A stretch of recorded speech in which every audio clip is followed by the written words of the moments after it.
What is happening around the world? What is the key reason for US doing all these things? The reason behind all these things is basically US's income. US is running on a credit card. So if you borrow on credit card, what happens? The interest rate goes up, and you will not be able to repay back. First they did trade war. It was ineffective.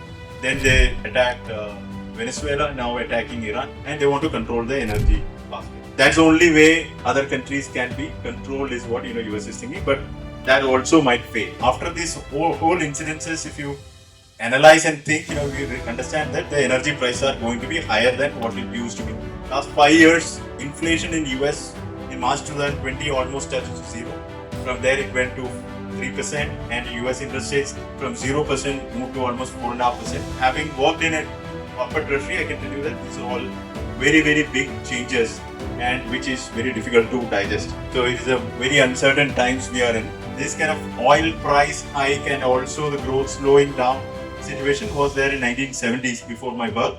But that was a period where stagflation occurred, and there was a chaos for growth, and the situations were not very nice. Well, more on the crisis period, what needs to be done.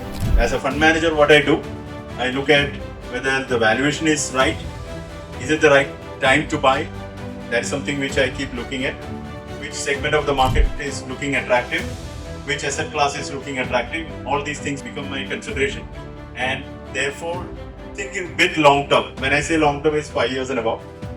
And think bit long term, and keep investing, and you should be all right.